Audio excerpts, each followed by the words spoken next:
જી yes, good morning. હવે આપણે જોઈએ તો મલ્ટિપલ સમાચાર આપણને પરિણામો બેસિસ જોવા મળે છે, પરંતુ ઇન્ફોસિસ છે કે જ્યાંના દિવસે ખાસ કરીને આપણને અહીંથી કાઉન્ટર પર હોવો જોઈએ, કારણ કે ત્યાં આપણને જરૂર એક્શન જોવા મળશે. સાથે સાથે નિફ્ટી આઈટી પણ આપણને રિએક્શન આપશે. તો ઇન્ફોસિસના પરિણામ અહીંયાથી આપણે સૌથી પહેલાં નજર કરી લઈએ.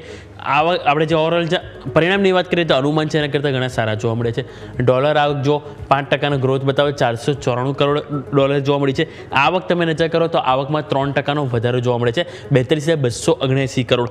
નફો 2% ઘટ્યો છે, જે ઘટીને 8,803 કરોડ કંપનીની હતો. જે અહીંયા છે કંપનીનો નફો તમે જો 6,920 કરોડ જોવા મળ્યો છે. ઇબિટ તમે જો 3% ગ્રોથ બતાવે છે, 8,803 કરોડ આવે છે. માર્જિન કે જ્યાં આપણને 20 બેઝિસ પોઈન્ટનો અહીંયાથી આપણને ઘટાડો જોવા મળે છે, 21%થી ઘટીને 20.8%, પરંતુ એટલો કોઈ ખાસ ઘસારો નથી. એમની જે લાર્જ ડીલ છે એમાં એમની જે કુલ કોન્ટ્રાક્ટ વેલ્યુ અહીંયાથી વધીને 380 કરોડ ડોલર પહોંચી ગઈ છે. હવે મેઇન જે હાઇલાઇટ વસ્તુ એ છે જે કોન્સ્ટન્ટ કરન્સીનો જે એમનો જે ગ્રોથ છે એનો જે ગાઈડન્સ તેઓ પહેલાં 0 થી 3% હતો, એટલે કે લોઅર બેન્ડ તેઓ ઉપર લાવ્યા છે. 0 થી 3%થી વધારીને તેઓ 1.3% અહીંયાથી રાખી રહ્યા છે. એટલે કે ઇન્ફોસિસ આજના દિવસે ખાસ કરીને એક્શન પર રહેશે, ફોકસ પર હોવું જોઈએ. નેક્સ્ટ ટાટા કન્ઝ્યુમર નજર કરો. અહીંયા પરિણામ તમે જો આવક, અહીંયા પણ અનુમાન સમાન પરિણામ આવ્યા. આવક 9.8%નો વધારો બતાવે છે, 4,779 કરોડ.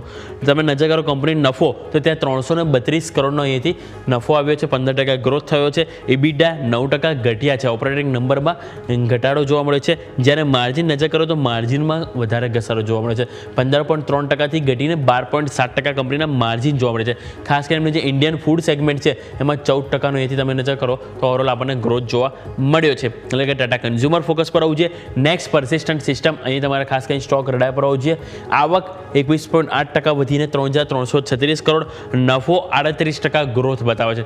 જ્યારે તમે જોશો તો એમની જે ડોલર આવક, તો ડોલર આવક 328.2 મિલિયન ડોલર હતી, એમાં 18.7%નો વધારો થઈને 389.7 મિલિયન ડોલર જોવા મળે છે. અહીંયા પણ પરિણામ સારા જોવા મળે છે.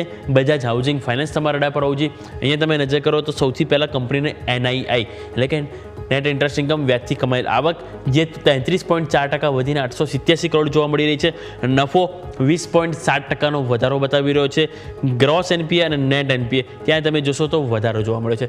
ગ્રોસ NPA 0.29%થી વધીને 0.33% ક્વાર્ટરલી બેઝિસ, અને નેટ NPA એમાં 0.11%થી વધીને 0.13% જોવા મળે છે. એટલે પરિણામ તમે જો એટલા કોઈ ખાસ ખરાબ નથી, પરંતુ એવા કોઈ એકદમ ધાસુ રિઝલ્ટ પણ આપણને નથી આવ્યા. એટલે બજાજ હાઉસિંગ ફાઇનાન્સ જે ફોકસ પર રહેશે. બીજું અહીંયા નજર કરો તો CMS ઇન્ફો સિસ્ટમ. અહીંયા પરિણામ નફો તમે જો સૌથી પહેલાં 3%નો મામૂલી વધારો બતાવે છે.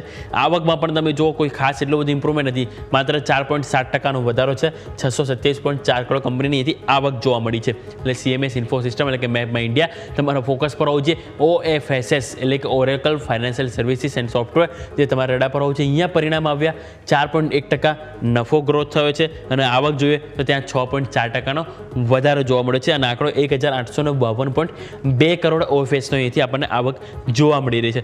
ફોર્સ મોટર્સ છેલ્લા 3-4 મહિનાથી જોઈએ આ સ્ટોક સારો વન વે આપણને તેજી જોવા મળી છે.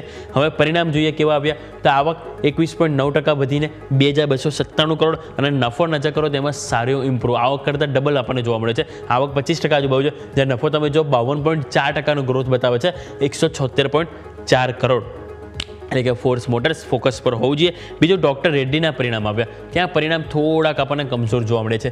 આવક જો અહીંયા તેમાં 11% વધીને 8,545 કરોડ આવી.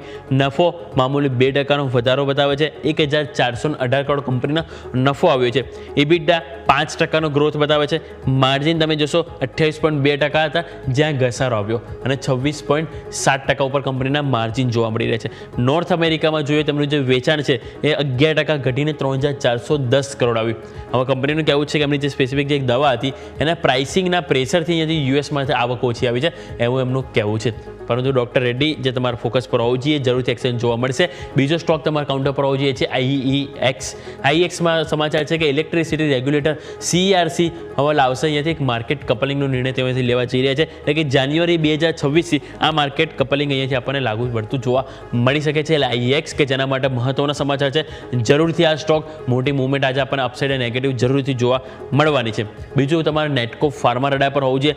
નેટકો ફાર્મામાં સમાચાર છે કે એડકોકમાં તેઓ 35.7% હિસ્સેદારી અહીંયાથી ખરીદશે, અને જે રૂપિયા 2,000 કરોડમાં હિસ્સેદારી ખરીદવામાં આવશે. એટલે નેટકો ફાર્મા તમારા ફોકસ પર હોવું જોઈએ. ઓવરઓલ આ વાત થઈ ગઈ આપણે સમાચાર બેઝિક, અને સાથે આપણે જોઈ લીધા જે કંપનીના પરિણામ આવ્યા. પરંતુ હવે આજે કઈ કંપનીના પરિણામ આવવાના કે જેમાં આપણને પ્રી રિઝલ્ટ એક્શન જોવા મળશે, તો આવો સૌથી પહેલાં આપણે એ નજર કરી લઈએ, એટલે કે આજનું રિઝલ્ટ કેલેન્ડર. તો આજે સૌથી પહેલાં એક કામ કરીએ, રિઝલ્ટ કેલેન્ડર આપણે લઈને આવીએ. તેમાં નજર કરો. Cyient, KFin technologies, Indian bank, IEX, even આઈએક્સમાં સમાચાર છે, પરિણામ છે, મલ્ટિપલ એક્શન છે, Canara bank, CG power India, Nestle India, Mphasis, Bajaj finance, SBI life insurance અને સુપ્રીમ ઇન્ડસ્ટ્રીઝ. તમે જોશો તો 11 થી 12 કંપની આજે આપણને વાયદા બજારમાં જે કામકાજ કરી રહી છે એમાં જે આપણને પરિણામ આવવાના છે, સ્વાભાવિક છે કે આજનો દિવસ આપણને મહા એક્શન જોવા મળવાના છે. આ વાત થઈ ગઈ આપણે ઓવરઓલ સ્ટોકની. હવે ઇવેન્ટની વાત કરીએ કે આજે કઈ ખાસ ઇવેન્ટ છે, એટલે કે આજે શું ખાસ છે. તો સૌથી પહેલાં તો આપણે નજર પર હોવું જોઈએ નિફ્ટીની વીકલી એક્સપાયરી, ત્યાં તમારું ફોકસ હોવું જોઈએ. બીજું, બાયબેક માટે આજે બજાજ કન્ઝ્યુમર કેરની આજે બોર્ડ બેઠકનું આયોજન છે, એટલે ત્યાં આજે એક આપણને કોર્પોરેટ એક્શન જરૂરથી જોવા મળશે. હવે ડિવિડન્ડની જો વાત કરીએ તો હીરો મોટોકોપ કે ત્યાં તમે નજર કરો, જ્યાં આજે તમે જોશો તો 65 રૂપિયાનું ડિવિડન્ડ નેક્સ્ટ ડેટ છે. રેડિકો ખૈતન 4 રૂપિયા ડિવિડન્ડ. ક્રોમ્પ્ટન કન્ઝ્યુમરમાં તમે જોશો તો ત્યાં તમને અહીંયાથી જોવા મળી રહી છે ડિવિડન્ડ. ક્રોમ્પ્ટન કન્ઝ્યુમરમાં 3 રૂપિયા, TCPL પેકેજિંગ તમે જોશો 30 રૂપિયા અને તમે જોશો UTIMC કે જ્યાં 74 રૂપિયાનું આજે આપણને ડિવિડન્ડની એક્સ ડેટ છે, એટલે ત્યાં તમારું ખાસ કરીને ફોકસ હોવું જોઈએ. બીજું નજર કરો તો એફએન્ડો બેન્ડમાં ટોટલ 3 સ્ટોક છે. એક છે બંધન બેંક, RBL બેંક અને આઈએક્સ. આ ત્રણે બેંક જે હજુ પણ બેન છે એફએન્ડો, ત્યાં ફોકસ હોવું જોઈએ.